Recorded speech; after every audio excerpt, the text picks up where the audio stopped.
You know that moment when your life cracks open like a dropped egg, and all you can do is watch the yolk bleed out? That was me, Jade Callahan, standing in the grease-slicked kitchen of my little Portland dive, the Rusty Spoon, at 11:47 p.m. on a rain-soaked February night in 2025, holding a butcher knife and staring at a crumpled sketch that just gutted my world. The blade hovered an inch from my cutting board, where I'd been prepping tomorrow's pork belly special, but now it felt more like a weapon I could drive through my husband's lying, cheating heart. Miles Donovan didn't just break my trust tonight. He torched it, pissed on the ashes, and left me a paper trail to prove it. And I found it, right there in the cab of his precious silver Tacoma, parked 2 blocks away because he thought I wouldn't check. Portland's rain hammered the tin roof above me, a relentless tap, tap, tap that matched the pulse pounding in my ears. I'm 32, no culinary degree, just a pair of calloused hands and a knack for turning cheap cuts into plates that keep folks lining up 50 feet down Northeast Alberta Street every Friday night. The Rusty Spoon isn't much to look at, 800 square feet of chipped wood tables, mismatched chairs, and a neon sign flickering out front that cost me $200 at a salvage yard. But it's mine. 6 years of sweat, $500 scraped from waitressing tips, and a dream I clawed into reality. Air tonight smelled like sourdough and fryer oil, a comfort I'd built brick by brick, and now it was choking me because of him. Miles, my husband of 4 years, 35, 6 feet of charm wrapped in tailored suits and a smile that could sell sand to a desert.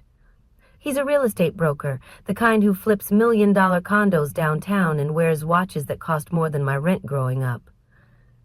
I met him at a food truck rally back when I was slinging sliders from a rented cart, and he swept in with promises.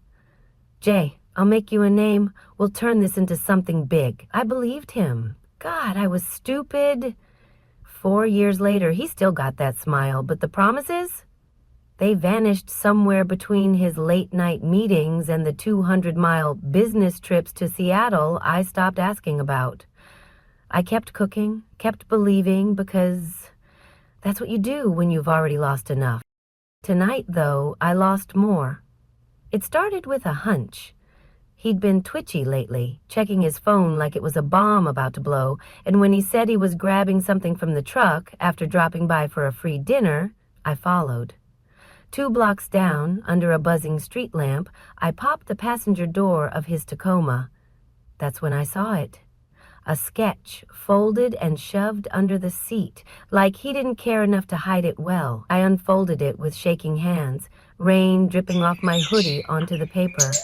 It was me, or some version of me, pencil lines tracing my sharp jaw and messy bun, but my eyes were hollowed out, blank sockets staring back.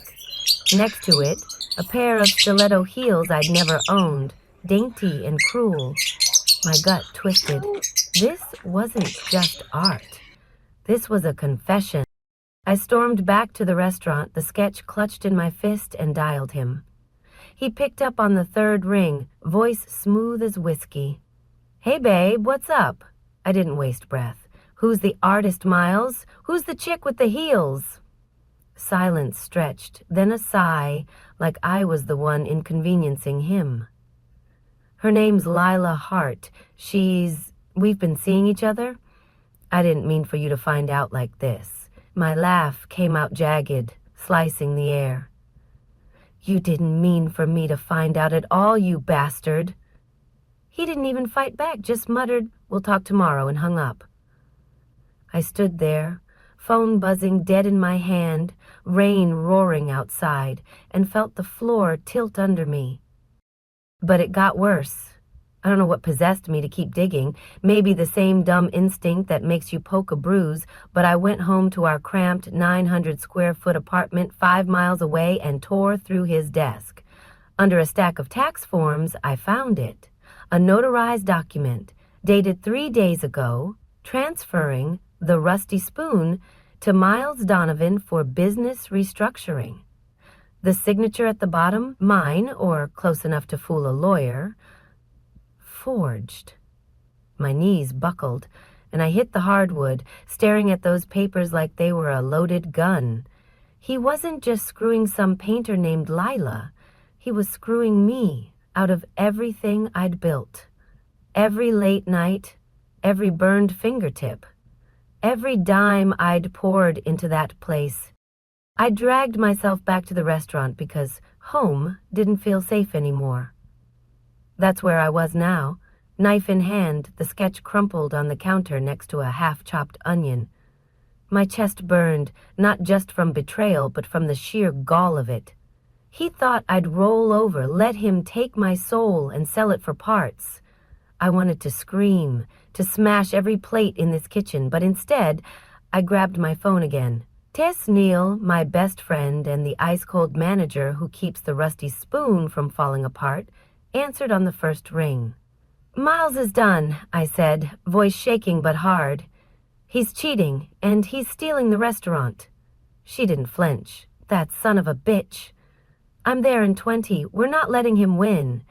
I hung up, staring at the rain-streaked window, the butcher knife still gleaming in my grip. Miles thought he knew me, thought I'd break. He was wrong. This wasn't the end. This was war. The rain hadn't let up by the time Tess Nguyen rolled into the Rusty Spoon at 12:15 a.m., her beat-up Honda Civic skidding to a stop out front like some avenging angel in a thrift store jacket. I was still in the kitchen, the butcher knife swapped for a chipped mug of black coffee that burned my tongue, but didn't touch the cold knot in my chest. That sketch of me with hollowed-out eyes sat on the counter, staring up like a ghost I couldn't shake, and those forged papers were spread across a prep table, mocking me with every fake swirl of my signature. Miles had played me for a fool, and I'd let him, but Tess walking through that door was the first spark in the dark. She's 29, 5 feet of sharp edges and sharper brains, with a buzz cut dyed platinum and a glare that could freeze lava. My best friend, my manager, my lifeline. She didn't bother with hellos, just dropped a laptop and a fifth of bourbon on the table, kicking a chair out to sit across from me.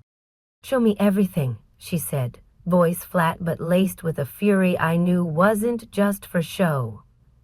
I slid the papers over, my hands trembling not from fear now, but from a rage that felt like it could split me open.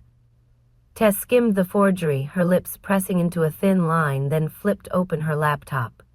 "He's not just a cheating asshole," she muttered, fingers flying across the keys. "He's covering something bigger." I leaned in, the bourbon untouched, because I needed my head clear for this. Tess isn't just good with numbers. She's got a past as a teenage hacker, nothing big league, just enough to crack a few school servers and dodge juvie. Now, she's the one who keeps my books straight and my temper in check, and tonight she was my weapon. 10 minutes later, she spun the screen toward me, showing an email thread from Miles's personal account, one he didn't know I'd seen the password for back when I trusted him. $2 million, she said, pointing at a string of numbers tied to a property deal in Seattle. Shady as hell. Off-the-books cash, funneled through shell companies. Your restaurant's the clean asset he needs to launder it. I stared at the screen, my coffee mug clattering to the table as a piece of cake. Miles wasn't just stealing the Rusty Spoon despite that. He was using it to wash dirty money, probably from some slick real estate scam he'd been running behind his college degree. Then louder, "That bastard!" Tess poured a shot of bourbon and shoved it in the bag. Look, then think. We hit him where it hurts. His wallet and his pride. I downed it, the burn coming through the fog in my skull and loud. "I'm not crying over this stuff. I'm fighting." She smirked, the red crack in her ice cream armor. "Good, because I've got more dirt to dig, and you've got a war to win."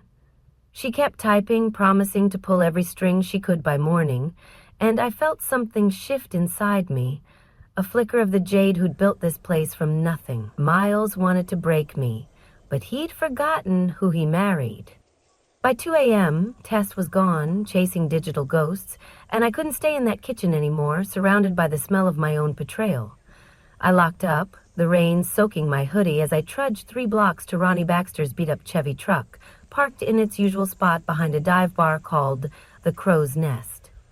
Ronnie's my sous chef, 45, 6'2", of grizzled calm with salt and pepper hair, and a voice like gravel smoothed by whiskey. He's been with me for 2 years, ever since he got out of a 5-year stint in Oregon State Pen for boosting cars in his 20s.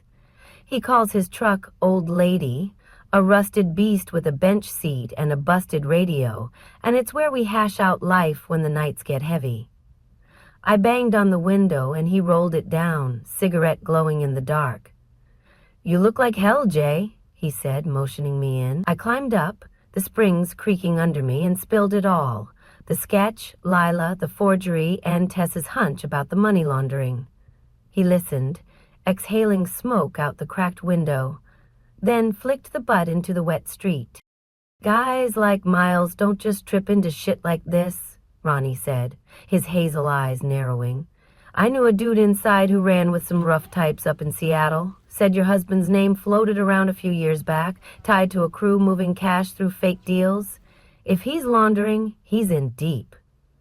My stomach dropped, but I kept my face steady. "You're saying my restaurant's a front for some gangster crap?" Ronnie shrugged. "Maybe. I can make a call and see what's what. But you have to ask yourself, Jay, how far are you willing to go?" I thought about my mom walking out when I was 8, leaving me and Dad in a 400-square-foot dump with nothing but a TV and a stack of bills. I'd lost enough back then to know I couldn't lose this, too. "All the way," I said, voice low. "He doesn't get to take my life from me." Ronnie nodded, a slow grin tugging at his mouth. "Then we're in it together, kid." The next day hit like a freight train. Miles showed up at the Rusty Spoon just after the lunch rush, strutting in with his Rolex glinting and a manila envelope in hand. The place was quiet, just a couple of regulars nursing coffee at the counter, and I was behind the bar wiping down mugs to keep my hands from shaking. He slid the envelope across to me, his voice all silk and venom. "Sign it, Jay. Divorce papers plus a deal, 50 grand for the restaurant. Fair, considering you're barely keeping it afloat." 50 grand for 6 years of my soul? I laughed, sharp and bitter, and slammed a mug down so hard it cracked. "You forged my name to steal it, and now you're lowballing me? Screw you, Miles." He leaned in, close enough I could smell his overpriced cologne, and smirked. "Don't sign, and I'll sue you for mismanagement. You'll lose it anyway, and I'll still win." I grabbed a pot of lukewarm coffee and hurled it, missing his head by 2 feet, the brown splash staining the wall behind him. He didn't flinch, just chuckled. "You're out of your league, babe." Then he walked out, leaving the envelope like a grenade on the counter. I stood there, breathing hard, the regulars pretending not to stare. He thought he had me cornered. Thought I'd fold like I used to when he'd talk me down from my big ideas. But he didn't know Tess was peeling back his lies, or that Ronnie was tapping old contacts, or that I was done being the jade who begged for scraps. I picked up the envelope, tore it in half, and tossed it in the trash. My heart still ached for the man I'd loved, the one who'd kissed me under the Burnside Bridge 4 years ago and promised me the world. But that man was gone, if he'd ever existed. This Miles, this thief in a suit, he'd pay. I'd make sure of it. The air in the Rusty Spoon still stank of stale coffee and Miles's cologne, hours after he'd swaggered out, leaving his torn-up divorce papers in my trash can like a taunt I couldn't ignore. I spent the afternoon scrubbing pots, the clatter of metal drowning out the regulars' murmurs, but my mind was a live wire, sparking with Tess's late-night bombshell about his $2 million laundering scheme and Ronnie's gruff promise to dig deeper. By 4 p.m., the rain had slowed to a drizzle, and I was elbow-deep in dishwater when the bell above the door jingled. I looked up, expecting a straggler wanting a late burger. But instead, a woman stepped in, all sharp cheekbones and tangled blonde hair, her green eyes puffy like she'd been crying for days. She was tall, 5'7" at least, in a paint-splattered denim jacket and boots that clicked too loud on my worn linoleum. Lila Hart, the painter, the other woman. My grip tightened on a soapy skillet, and I almost flung it at her head. She froze 3 feet from the counter, hands up like she knew I was a second from snapping. "I'm not here to fight, Jade," she said, voice shaky but clear. "I'm here because Miles screwed me too." I barked a laugh, bitter enough to curdle milk. "What, did he forget to buy you a new easel?" She flinched but didn't back off, pulling a leather-bound notebook from her bag and sliding it across to me. "Look at this first. Then decide if you want me gone." I wiped my hands on my apron, eyeing her like she might bolt, and flipped it open. Pages of neat handwriting stared back, dates and numbers scrawled next to names I didn't know, totaling $3 million in transactions Miles had never mentioned. "He told me it was for a gallery," Lila said, hugging herself. "Said he'd set me up downtown if I kept quiet about us. But it's a lie. He's been using my studio to stash cash, forging my signature too. I found this hidden in a paint can yesterday." Her voice cracked. "I thought he loved me." I slammed the notebook shut, my pulse hammering. Not just 2 million, 3. And he'd roped her in, same as me, turning us both into pawns in his grimy little chess game. I wanted to hate her, this artsy girl with her sad eyes and stiletto sketches, but the hurt in her face mirrored mine too damn close. "Why tell me?" I asked, voice low. She met my stare, chin lifting. "Because I'm done being his puppet, and I bet you are too." Tess's warning from last night echoed in my head. Don't trust her too soon. But I saw something in Lila, a flicker of the same fire I'd felt when I tore up Miles's papers. "Sit," I said, jerking my head toward a stool. "We're talking." 2 hours later, Lila was gone, leaving the notebook and a promise to meet us tomorrow, and I was pacing the kitchen when Ronnie rumbled in from the back door, smelling like cigarette smoke and motor oil. He'd made his call, and his news hit like a punch. "The Seattle crew I mentioned? They're real, Jay. 170 miles north, running cash through half-built condos and fake leases. Miles is their golden boy down here, and your restaurant's the last piece he needs to keep the feds off his tail." He leaned against the fridge, arms crossed. "Word is, he's got a big night coming up, some fancy real estate shindig downtown. If he pulls it off, he's untouchable." My stomach twisted, but Tess burst in right then, laptop under her arm, eyes glinting like she'd struck gold. "Found it," she said, slamming the machine on a table. "Tomorrow, 7 p.m., the Pearl District. Entrepreneur of the Year Gala at the Benson Hotel. He's getting a damn award, and I've got the guest list hacked. We can crash it." I looked between them, Ronnie's steady nod, Tess's feral grin, and felt the plan lock into place. "We end him there," I said. "All of us." The next 24 hours blurred into a frenzy. Tess spent the night pulling every email, bank record, and shady text she could claw from Miles's accounts, building a digital guillotine. Ronnie tracked down a grainy photo of Miles shaking hands with a known Seattle fixer, tying him to the crew. I sat in Old Lady with him at dawn, rain tapping the roof, practicing what I'd say until my voice stopped shaking. Lila showed up at noon with a USB drive, her voice recordings of Miles bragging about cleaning up loose ends, meaning me and her. By 6 p.m., I was in a thrift store, black dress that pinched my ribs, standing outside the Benson Hotel with Tess in a borrowed blazer, Lila in a gray coat, and Ronnie waiting in his truck a block away as backup. The place glowed with chandeliers and money, 200 of Portland's slickest real estate sharks milling around inside, sipping $20 cocktails. My hands were clammy, but I clutched Tess's laptop like a lifeline and marched in. Miles was on stage when we slipped through the crowd, his Rolex catching the spotlight as he grinned, mid-speech about vision and grit. I'd seen that grin 1,000 times, and it used to melt me. Now it made me want to puke. Tess nudged me, whispering, "Now!" And I shoved forward, legs trembling but steady enough to climb the 3 steps to the platform. I grabbed the mic from his hand, the room falling silent as 200 pairs of eyes locked on me. "Miles Donovan's a fraud," I said, voice cutting through the hush like a blade. "He's laundering millions through fake deals, forging my name to steal my restaurant, and screwing over anyone dumb enough to trust him." Gasps rippled out. Miles lunged for the mic, snarling, "She's crazy. Don't listen." But Tess was already at the projector, plugging in the laptop. Slides flashed up, bank records, emails, Lila's notebook scans, and that Seattle photo. The crowd erupted, phones out, filming everything. Lila stepped up beside me, trembling but loud. He used me too, recorded him saying he'd bury us both.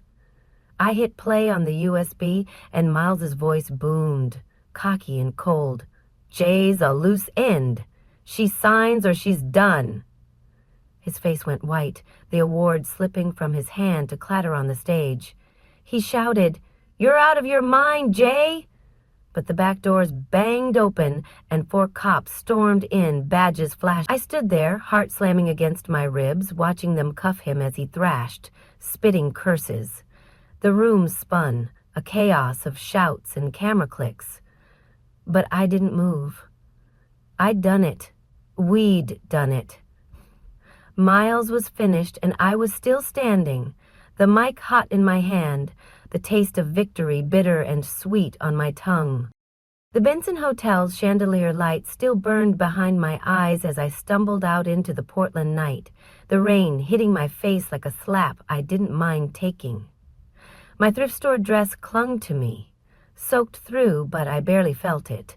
The mic was still warm in my memory, Miles's curses echoing as the cops hauled him off stage, his Rolex glinting one last time before the crowd swallowed him. Tess was beside me, her blazer dripping, grinning like she'd just won the lottery, and Lila trailed a step behind, her gray coat heavy with water, her face a mix of relief and something hollow I couldn't name. We'd done it. I'd stood up there in front of 200 suits who'd clapped for Miles 5 minutes earlier and ripped his world apart with every shred of evidence we'd clawed together. The adrenaline was fading now, leaving my legs shaky and my chest tight, like I'd run 10 miles without stopping. I turned to Tess, voice rasping, "Is it over?" She clapped my shoulder hard enough to sting. For him, yeah. For us, just starting. We piled into Ronnie's truck a block away, old lady coughing to life as he gunned it down Burnside Street. The cab smelled like wet denim and cigarette ash, but it was home for that 5-mile ride back to the Rusty Spoon. Nobody spoke much. Tess scrolled her phone, tracking the first tweets and shaky videos from the gala hitting the internet. Portland's real estate scene already buzzing with Miles Donovan fraud hashtag. Lila stared out the window, her notebook still tucked in her bag, and Ronnie kept his eyes on the road, one hand loose on the wheel. I leaned against the cracked vinyl seat, replaying it all, the projector's glow, Miles's panicked snarl, the cuffs clicking shut. I'd wanted him to hurt, and he had, but the ache in me didn't vanish like I'd hoped. It sat there, heavy, a bruise I couldn't stop pressing. By morning, the news was everywhere. I woke up on the couch in my apartment, a crick in my neck, and Tess's laptop glowing on the coffee table with headlines. Local broker arrested in Gala scandal. Donovan faces 10 years for money laundering. They'd seized his office downtown, his Tacoma, even that damn watch collection he loved more than me. The feds were digging into the Seattle crew Ronnie had flagged, and Miles's name was mud from here to the Columbia River. I brewed coffee, black and bitter, and watched a clip of him being shoved into a squad car. His suit rumpled, his face twisted with a rage I'd never seen up close. Part of me wanted to cheer, but another part, the dumb part that still remembered our first date at Powell's Books, just felt sick. He'd brought this on himself, every lie and forged signature, but I'd been the one to swing the axe. That weight wasn't lifting anytime soon. I got to the Rusty Spoon by noon, the rain finally easing into a good mist. The place was mine, legally, after a quick call from a lawyer testimony, confirmed the forgery didn't hold up the court. I stood behind the counter facing the thick bed where I packed that mark 2 days ago, and let the quiet sink in. The smell of sourdough lingered, the neon sign buzzed out front, and for the first time in weeks, I didn't feel like the walls were closing in. Ronnie showed up full shift, tossing his jacket on the hook and firing at the grill like nothing had changed. "Heard they took his condo too," he said, flipping a burger patty with the tip of his wrist. "Guy's got nothing left but a jumpsuit now." I nodded, pouring him a coffee. Good. But it didn't feel as good as it should have. I'd won, sure, but the victory tasted like ash mixed with relief. Later that afternoon, a package arrived. No return address, just a padded envelope with my name scrawled in black marker. Inside was a canvas, small, maybe 12 by 12 inches, wrapped in brown paper. I peeled it back and stopped breathing for a second. It was me, painted in bold strokes, standing outside the Rusty Spoon with a spatula in one hand and a grin on my face, the neon sign glowing red behind me. Alive, not hollowed out like that sketch from Miles's truck. A note fluttered out, Lila's handwriting shaky but firm. "You deserve this more than he ever did. I'm leaving Portland. Good luck, Jade." I stared at it, then hung it above the grill right where I could see it every day.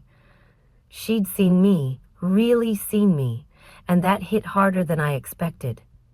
I didn't know where she'd go, but I hoped she'd paint again, for herself this time. That night, I locked up late, the clock ticking past 1 a.m. Ronnie stayed, leaning against the counter with a beer he'd snagged from the fridge. "You okay, kid?" he asked, voice soft for a guy built like a linebacker. I shrugged, wiping down the bar for the third time just to keep my hands busy. I thought I'd feel more. He's gone, the restaurant's safe, but I'm still mad. At him, at me. Ronnie took a slow sip, then set the bottle down. "You spent 4 years with a guy who didn't deserve you. That doesn't vanish overnight. But you stood up, Jay. That's what matters." I looked at him, his steady hazel eyes cutting through my mess, and felt a knot loosen. Not all the way, but enough. "Thanks," I said, voice thick, "for sticking around." He grinned, dry as ever. "Someone's got to make sure you don't burn this place down." Tess texted me as I walked home, 5 miles through the damp streets because I needed the air. "Taking a few days off, you've got this." She was right, I did. The restaurant was mine, Miles was a ghost in an orange jumpsuit, and I had people who'd gone to war with me. I passed the Burnside Bridge where Miles had kissed me years ago, and kept walking. That Jade was gone, the one who'd believed in him. This Jade, the one with grease under her nails and a painted grin on her wall, was still here. The ache lingered, but it wasn't the end. It was fuel, and I'd use it to keep going. The Portland mist hung low a week later as I stood behind the counter at the Rusty Spoon, watching a dozen mismatched faces file in for the first Saturday cooking class I'd ever hosted. It was 10 a.m., the air thick with the smell of fresh dough and brewing coffee, and I'd barely slept. But my hands were steady, flipping pancakes on the grill. I'd put up a flyer 2 days after Miles's arrest, scrawled in marker on a whim. "Free cooking lessons for anyone who's been knocked down and got back up start Saturday." 15 people showed up, more than I'd expected, crowding my 800-square-foot haven with folding chairs borrowed from Ronnie's bar buddies. There was a single mom with tired eyes, a guy in a faded army jacket, and a kid who'd just aged out of foster care, all lugging their own scars like I did. I didn't ask for their stories, I just handed out aprons and said, "Let's make something good today." They nodded, and we got to work, the clatter of pans drowning out the ghosts in my head. Ronnie stayed late after the class, his boots propped on a stool as we scrubbed the last of the batter off the counters. The neon sign buzzed out front, casting a red glow through the window, and the rain had started again, a soft patter I'd grown to love. "You're a mess with a sponge, Jay," he said, smirking as I splashed water across the floor. I laughed, the sound freer than it'd been in months, and flicked suds at him. "Better than burning burgers, old man." He dodged, grinning, and for a second I saw us like this, years from now, trading jabs in this kitchen that had outlasted Miles's wreckage. Tess was still off, probably sipping cheap wine on a beach somewhere, but she'd texted me a thumbs up when I told her about the class. Lila's painting hung above the grill, my painted grin watching over us, and I felt it. A tether to something solid, something mine. I locked up at midnight, the 5-mile walk home stretching ahead, and this time, I didn't flinch passing the Burnside Bridge. The rain washed over me, cool and clean, like it was rinsing away the last of him. Looking back, Miles didn't just teach me how to hurt, he showed me what I'm made of. I'd spent 4 years chasing his shadow, thinking love meant holding tight to someone else's promises, but that night at the Gala, with Tess's laptop and Lila's shaky voice beside me, I learned it's about holding tight to yourself. He thought he could erase me, hollow me out like that sketch, but he was wrong. Betrayal's a blade, sure, and it cuts deep, but it doesn't end you unless you let it. Miles might rot in a cell counting the days on a bare wall, but he'll never know what I've built. A life stitched together with grease-stained hands and people who stayed.